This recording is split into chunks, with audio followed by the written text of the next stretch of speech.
importarme que antes de mí tuviste otro amor.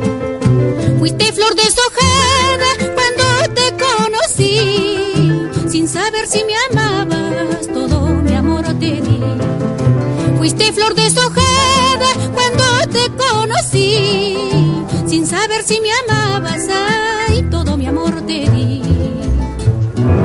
Mas el tiempo ha transcurrido y triste comprobado que no eres la que yo... Après 2 jours passés à Quito, capitale de l'Équateur, on a filé hier vers Otavalo, qui est une petite ville de 40 000 habitants à 100 km au nord, qui a 2 particularités. La première particularité, c'est que c'est une ville amérindienne de la communauté amérindienne Quechua.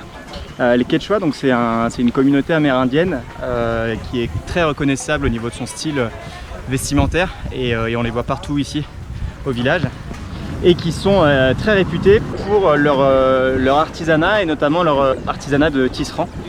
Ils fabriquent énormément de ponchos, de vêtements, de hamacs, énormément de choses à partir de laine, de mouton ou de lama. Et la deuxième particularité, c'est justement qu'Otavalo, en fait, historiquement, c'est une place commerciale, c'est un marché pour l'artisanat de la communauté amérindienne Quechua. Et ça fait des siècles que c'est comme ça, et ça continue. Et donc il y a un marché permanent.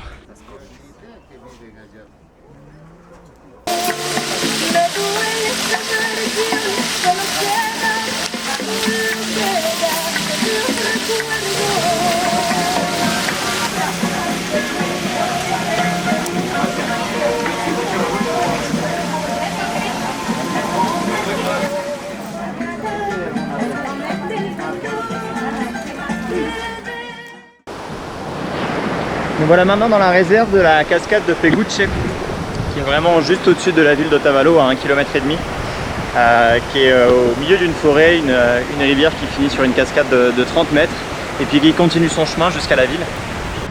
Et Peguche, en fait, historiquement, c'est la rivière où allaient les Quechua pour faire le lavage de leurs vêtements et puis de toutes les productions qu'ils faisaient sur leur métier à tisser. On continue ici à voir des Quechua en tenue traditionnelle qui viennent laver leur linge, mais on voit aussi énormément de locaux d'Otavalo, beaucoup de gens d'Otavalo. Saludo! Son de Otavalo, no? Ya listo! Donc on voit beaucoup de gens d'Otavalo qui viennent ici les fins de semaine pour profiter de l'eau et puis des différentes infrastructures qui ont été mises en place par la communauté indigène qui s'occupe d'ici, du site. Donc il y a des piscines naturelles, il y a évidemment quelques terrasses pour se restaurer, etc. Et le cadre est vraiment très joli, au milieu de cette forêt très verte. C'est très très sympa. Et bonjour! Changement de décor aujourd'hui, on a fait une très grosse nuit de bus et on a quitté Otavalo pour rejoindre la côte pacifique. On est de retour sur des altitudes plus raisonnables. Et là on est arrivé à Mampiche, qui est un tout petit village historiquement de pêcheurs qui s'est tourné un peu vers le tourisme maintenant. Et avant de rejoindre notre auberge, on s'est dit qu'on allait prendre un petit déj, et ici les petits déj, c'est ça. Du calamar, du poisson, du riz, des lentilles, tout ce qu'il faut pour un lunch en fait.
Et changement de décor, après avoir passé quelques jours sur la côte pacifique, un peu de farniente n'a pas fait de mal.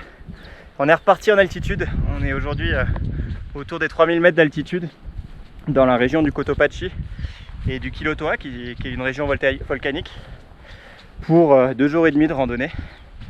Ici on est au milieu de pâturage avec des vaches, des chèvres, des brebis et des paysans qui vont avec. On se croirait presque dans le massif central, sauf qu'on est à 1500 mètres d'altitude plus haut. Et le clou du spectacle devrait être un énorme lac au fond d'un cratère.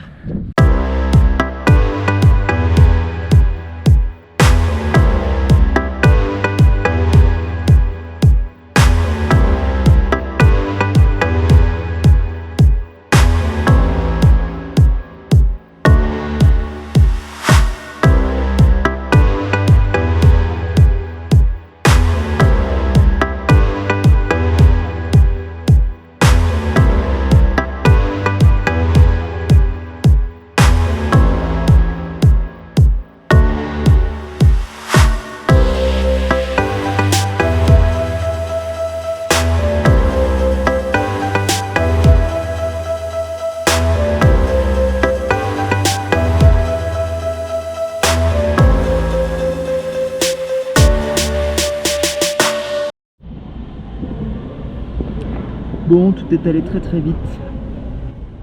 Hier on était encore avec Edge sur le Quilotoa en train de terminer notre randonnée. Et puis quand on a terminé la randonnée et rentré dans la ville de la Taconga où on devait passer une nuit avant de filer en Amazonie pendant une semaine, le gouvernement équatorien venait d'annoncer juste quelques heures auparavant qu'il allait fermer les frontières d'ici moins de 36 heures. Donc on a beaucoup changé les plans. À la fois pour Edge, puisque les frontières en Europe commencent à se fermer et les frontières partout en Amérique du Sud commencent à se fermer aussi. Ça veut dire que pour elle, il fallait absolument trouver un moyen de rejoindre le vieux continent avant que tout soit complètement bloqué. On a réussi à trouver un billet d'avion qui partira donc aujourd'hui de Quito. Donc on est vite rentré à Quito hier dans la nuit. Et puis moi de mon côté, le même problème se pose, les frontières se ferment entre les pays, y compris les frontières terrestres. Donc là je prends un bus depuis Quito, j'ai 12 heures de bus qui devra arriver en début de soirée à Huaquillas, qui est la frontière avec le Pérou sur le littoral pacifique. Donc là je suis au terminal de bus, j'ai mis le vélo dans un taxi ce matin à 5 h du matin et on s'est quitté en urgence avec Edge au pied du lit à 5 h du matin. C'est une situation très compliquée, très stressante. Je sais pas si je vais réussir à passer la frontière ce soir. Si je la passe, ça veut dire que je vais la passer de nuit, avec tous les dangers que ça implique, hein. Il n'y a aucune frontière dans le monde qui est sécurisée de nuit. Et puis pour Edge, on ne sait pas encore si son vol va être annulé cet après-midi. Et puis son vol est évidemment pas direct vers la Suisse, elle va passer par Amsterdam. On ne sait pas comment ça se passe non plus à Amsterdam, on ne sait pas si avec la fermeture des frontières en Europe, son vol ensuite entre Amsterdam et Genève sera assuré. La situation est très compliquée, mais bon, on n'est pas à plaindre, hein. On a le choix, nous, contrairement à beaucoup de gens qui sont déjà en quarantaine et qui ne peuvent pas bouger. Donc voilà, je vous tiens au courant de comment ça se modifie dans la suite.